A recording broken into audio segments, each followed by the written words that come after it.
ಕರ್ನಾಟಕದ number 1 PU college excel PU college Guruvayanakere. ಸಾಮಾನ್ಯ ಪ್ರಜ್ಞೆ ಇಲ್ಲ ಅಂತ ನಾವೇನ್ ಹೇಳ್ತಾ ಇರೋದು, ಇದು ರಿಜಿಸ್ಟರ್ಡೇ ಇಲ್ಲ ಸ್ವಾಮಿ, ದುಡ್ಡೆಲ್ಲಿಂದ ಬರ್ತಾ ಇದೆ ಅಂತ ಕೇಳ್ತಾ ಇರೋದು, ಹೌದಾ ಇಲ್ಲ? ಈಗ ರಿಜಿಸ್ಟರ್ಡೇ ಇಲ್ಲ ಅಂದ್ರೆ ಬಿಲ್ಡಿಂಗ್ ಅವ್ರ ಹೆಸರಲ್ಲಿ ಇರ್ತದ? ರಿಜಿಸ್ಟರ್ಡೇ ಇಲ್ಲ ಅಂದ್ರೆ ಪರ್ಮಿಷನ್ ಯಾರ ಹೆಸರಲ್ಲಿ ಕೊಡ್ಬೇಕು ನಾವು? ರಿಜಿಸ್ಟರ್ಡೇ ಇಲ್ಲ ಅಂದ್ರೆ ಬ್ಯಾಂಕ್ ಅಕೌಂಟ್ ಇರುತ್ತಾ? ನಮ್ಮ ಪ್ರಶ್ನೆನೂ ಅದೇ ಇಲ್ಲ. ಮತ್ತೆ ವಿಶ್ವದ ಅತ್ಯಂತ ದೊಡ್ಡ NGO, how is it sustaining? ದುಡ್ಡೆಲ್ಲಿಂದ ಬರ್ತಾ ಇದೆ? ಎಲ್ಲಿಂದ ಏನು ಅವರಿಗೆ ಕಾರ್ಯಕ್ರಮ ನಡೆಸಲಿಕ್ಕೆ ಇದು ಬರ್ತದೆ? ಅಷ್ಟೊಂದು ಜನ ವಾಲಂಟಿಯರ್ ಕೊಡ್ತಾರ? ಎಷ್ಟು ಜನ ಕೊಡಕ್ ಸಾಧ್ಯ? ನೀವೇ ಹೇಳಿ. ನೀವು ಸಾಕಷ್ಟು ಸಾಮಾಜಿಕ ಕಾರ್ಯಕ್ರಮಗಳು ನಡೆಸಿರ್ಬೇಕಲ್ವಾ? ಆ ದೇಣಿಗೆಯಲ್ಲಿ ಏನ್ ಬಂದ್ರು ಕೂಡ ಅಕೌಂಟೆಡ್ ಇರ್ಬೇಕಲ್ಲ.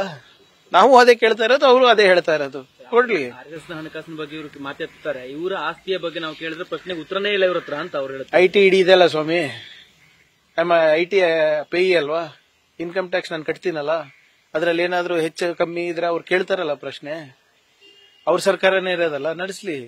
ನಾವು ಕೇಳೋ ಪ್ರಶ್ನೆಗೆ ಮತ್ತೆ ಈಗ ಕೇಳಿರೋ ಪ್ರಶ್ನೆಗೆ ಉತ್ತರ ಇರಬೇಕು, ಮತ್ತೊಂದು ಪ್ರಶ್ನೆ ಅಲ್ಲ.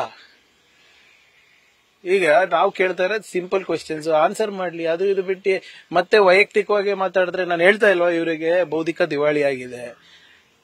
ನಾಳೆ ನಾನು ಹೇಳ್ತಾ ಇದ್ದೀನಿ ನೋಡಿ, ಈಗೆಲ್ಲ ಮುಗ್ದಿದೆ. ನನ್ನ ಬಗ್ಗೆ ಮಾತಾಡಿದಾಯ್ತು, ನಮ್ಮ ತಂದೆಯವ್ರ ಬಗ್ಗೆ ಮಾತಾಡಿದಾಯ್ತು, ನಮ್ಮ ಕುಟುಂಬದ್ದಾಯ್ತು, ನಮ್ಮ ಮನೆಯವ್ರ ಬಗ್ಗೆ ಆಯ್ತು, ನಮ್ಮ ತಮ್ಮನ ಬಗ್ಗೆ ಆಯ್ತು, ನನ್ನ ಬಗ್ಗೆ ಆಯ್ತು. ಈಗ ಮತ್ತೆ ಎಲ್ಲ ಬರೇ ನನ್ನ ಬಣ್ಣದ ಬಗ್ಗೆ, ನಾನು ಎಡಗಯ್ಯ ಬಲಗಯ್ಯ ಅಂತದಕ್ಕೆಲ್ಲ ಬರ್ತಾರೆ ಅಷ್ಟೇ. There is no shred of evidence for what they are trying to do. ನಾವು ಕೇಳ್ತಾ ಇರೋದು ಅದೇ, ಇವ್ರು ಹೇಳ್ತಾ ಇರೋದು ಅದೇ ಅಲ್ವಾ? ಒಂದು ಬಿಲ್ಡಿಂಗ್ ತೋರಿಸ್ಲಿ ಅಂತ ಹೇಳ್ತಾ ಇದಾರೆ, ನಾವು ಅದೇ ಹೇಳ್ತಾ ಇರೋದಲ್ಲ. ಇರ್ಲಿಲ್ಲ ಅಂದ್ರೆ ಮತ್ತೆ ಹೇಗ್ ಬರ್ತಾ ಇದೆ? ಸರ್, ನವೆಂಬರ್ 2ನೇ ತಾರೀಕು ಭೀಮ್ ಸಂಘಟನೆಗಳು ಮತ್ತೆ ನೋಡಿ, ಯಾರೇ ಇರಬಹುದು, 24ನೇ ತಾರೀಕು ಕೋರ್ಟ್ ಏನ್ ತೀರ್ಮಾನ ತಗೋತದ ನೋಡೋಣ ಅಂತ.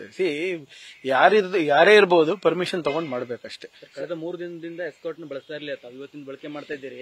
ಇಲ್ಲ, ನಂಗೆ ಗೊತ್ತೇ ಇಲ್ಲ ನೋಡಿ. ಯಾರು ಎಸ್ಕಾರ್ಟ್ ಅವು ಇವು ಯಾವ್ದು ಬೇಡ, ಇವ್ರೆ ಜನರೇ ನಮ್ ಜೊತೆ ಇದಾರೆ. ಸಿದ್ದರಾಮಯ್ಯ ಸ್ಟೇಟ್ಮೆಂಟ್, ಸತೀಶ್ ಜಾರಕಿಹೊಳಿ ಅವರು ಅದನ್ನು ಮುಂದುವರಿಸಿಕೊಂಡು ಹೋಗ್ತಾರೆ ನಾಯಕತ್ವ ಅನ್ನುವಂತ ನಿಟ್ಟಿನಲ್ಲಿ ಒಂದು ಹೇಳಿಕೆ ನೋಡಿ. ಇದಾಗ್ಲೇ ಅವರೇ ಕ್ಲಾರಿಫಿಕೇಶನ್ ಕೊಟ್ಟಿದ್ದಾರೆ. ಸೈದ್ಧಾಂತಿಕವಾಗಿ ಸಾಕಷ್ಟು ಜನ ನಮ್ಮ ಪಾರ್ಟಿನಲ್ಲಿ ಏನು ನಮ್ಮ ಕಾಂಗ್ರೆಸ್ ಐಡಿಯಾಲಜಿನ ಮುಂದುವರ್ಸ್ಕೊಂಡು ಹೋಗ್ತಾ ಇದ್ದಾರೆ. ಅದ್ರಲ್ಲಿ ಸತೀಶ್ ಜಾರಕಿಹೊಳಿ ಅವರು ಒಬ್ರು ಅಂದ್ಬಿಟ್ಟು ಅವರೇ ಹೇಳ್ತಾ ಇದ್ದಾರೆ. ಅದರಲ್ಲಿ ಅವರು ಒಂದು ಸಂಘಟನೆ ನಡೆಸ್ತಾರೆ ಮುಂಚೆಯಿಂದಾನು, ಯಾವುದು ನಿಮ್ಮ ಇದ್ರ ವಿರುದ್ಧ, ಮೂಢನಂಬಿಕೆಗಳ ವಿರುದ್ಧ, ಸಂವಿಧಾನದ ಪರವಾಗಿ ನಡೆಸ್ತಾ ಇದ್ದಾರೆ. So there is nothing wrong ಅಲ್ಲ. ಸಮಸ್ಯೆ ಏನಿದೆ? ಇವರು ಸೈದ್ಧಾಂತಿಕವಾಗಿ ಬದ್ರಿದ್ದಾರೆ. ಇವರು ಕಾಂಗ್ರೆಸ್ ಪಕ್ಷದ ಸಿದ್ಧಾಂತಕ್ಕೆ ಮುಂದುವರಿಸ್ತಾರೆ ಅನ್ನೋದ್ರಲ್ಲಿ ತಪ್ಪೇನಿದೆ? ಉತ್ತರಾಧಿಕಾರಿ ಅನ್ನೋ ರೀತಿಯಲ್ಲಿ ಕೂಡ ಈಗ ಚರ್ಚೆಗಳು ಶುರು ನೋಡಿ. ಯಾರಿಗೂ ಏನೇ ಇರಬಹುದು ಇವರೇ. ಈಗ ಐಡಿಯಾಲಜಿಕಲಿ ಯಾರೊಬ್ಬರೊಬ್ರು ವಾರಸ್ದಾರರು ಇರಲೇಬೇಕಲ್ಲ. ಈಗ ಕಾಂಗ್ರೆಸ್ ಐಡಿಯಾಲಜಿ ಇರಬಹುದು, ಮುಂದಿನ ಪೀಳಿಗೆ ಕಲಿಸಬೇಕಾಗಿರೋದು ನಾವೇ ಅಲ್ವಾ?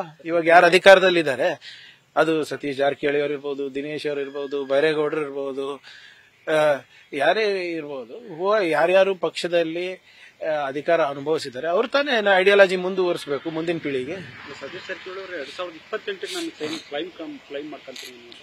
ಅದು what ever it is, party will decide, people will decide. ಎಲ್ಲರೂ ಸೇರಿ, ಅವರಾಗಿರಬಹುದು, ನಾವಾಗಿರಬಹುದು, ಈ ತತ್ವ ಸಿದ್ಧಾಂತವನ್ನು ಉಳಿಸಬೇಕು, ಬೆಳೆಸಬೇಕು, ರಾಜ್ಯದವನ್ನ ಆರ್ಥಿಕವಾಗಿ ಬಲಿಷ್ಠ ಮಾಡಬೇಕು, ಸಮಾಜದ ಏನು ಕಟ್ಟಕಡೆಯ ಮನುಷ್ಯನಿಗೂ ಕೂಡ ಒಂದು ಸ್ವಾಭಿಮಾನದ ಬದುಕು ಕೊಡಬೇಕು. ಅದನ್ನು ನಮ್ಮ ಐಡಿಯಾಲಜಿ ಇದೆ. ಅದಕ್ಕೆ ತಕ್ಕಂಗೆ ಎಲ್ಲರೂ ಕೆಲಸ ಮಾಡ್ತೀವಿ. ನವೆಂಬರ್ ಕ್ರಾಂತಿ ಅನ್ನೋದೇ ಕೂಡ ಈಗ ಆಗ್ತಿರೋದು. ಯಾಕಂದ್ರೆ ಇದು ಮುಂದುವರೆದ ಭಾಗ್ಯ ಸ್ಟೇಟ್ಮೆಂಟ್ ಅನ್ನೋ DK ಶಿವಕುಮಾರ್ ಅವರು ದೇವಸ್ಥಾನಗಳಿಗೆ ಹೋಗ್ತಾ ಇರುವಂತದ್ದು ನೋಡಿ.